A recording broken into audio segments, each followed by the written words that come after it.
The brave squirrel's treasure hunt. தைரியமான அணிலின் பொக்கிஷ வேட்டை. ஒரு பெரிய காட்டில் ஒரு தைரியமான அணில் வாழ்ந்து வந்தது. அவன் மிகவும் ஆர்வமும் அறிவு கூர்மையும் கொண்டவன். ஒரு நாள் ஒரு பழைய மரத்தின் அருகே அவன் மண்ணை தோண்டிக் கொண்டிருக்கும் போது அங்கு ஒளிரும் பொன்னான ஒரு ஆலந்தண்டி கிடைத்தது. வெகுவாக உற்சாகமடைந்த அவன் அந்த ஆலந்தண்டியை புத்திசாலியான பழைய ஆந்தையிடம் கொண்டு சென்றான். இது சாதாரண ஆலந்தண்டி இல்லை. இது ஒரு மறைக்கப்பட்ட பொக்கிஷத்தை திறக்க ஒரு மந்திர சாவி.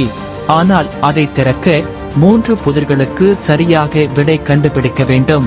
ஆந்தை அணிலை பெரிய நதிக்கரைக்கு அனுப்பினார். அங்கு அவன் நல்ல மனம் கொண்ட ஆமையை சந்தித்தான். காற்று வீசும்போது நதி தனது ரகசியத்தை பகிரும் என்றாள்.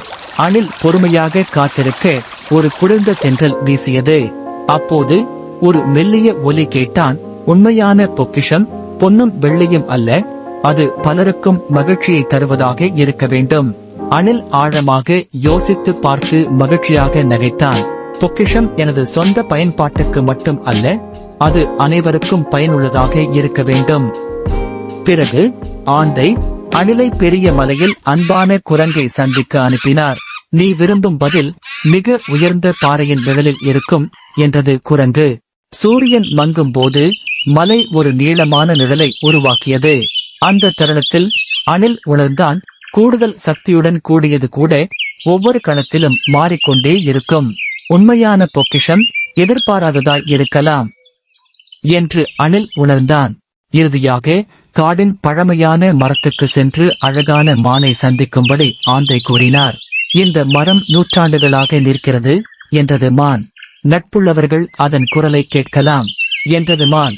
அணில் மரத்தை அன்புடன் அணைத்தது. பச்சை இலைகள் மெல்லிய காற்றில் குலுங்க மரம் மெதுவாக கூறியது, தன்னலம் இல்லாமல் பகிர்ந்தளிக்கும் அன்பும் அறிவும் உண்மையான பொக்கிஷங்கள்.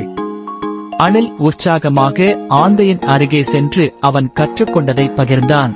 ஆந்தை மகிழ்ச்சியுடன் கூறினார், நீ புதிர்களின் பதில்களை கண்டுபிடித்து விட்டாய். பகிர்ந்தளிக்கும் அன்பும் அறிவும் மகிழ்ச்சியும் உண்மையான பொக்கிஷங்கள். அன்றிலிருந்து அணில் மற்ற விலங்குகளுக்கு உதவ சந்தோஷத்தை கொண்டு வர காட்டின் வணக்கத்துக்குரிய அணிலாக விளங்கினான். கதையின் நெறிமுறை, உண்மையான பொக்கிஷம் பொருள் அல்ல, பகிர்ந்தளிக்கும் அன்பும் அறிவும் மகிழ்ச்சியும். சப்ஸ்கிரைப் பண்ணுங்க, லைக் பண்ணுங்க, மறக்காம பெல் பட்டனை கிளிக் பண்ணுங்க. தேங்க்யூ.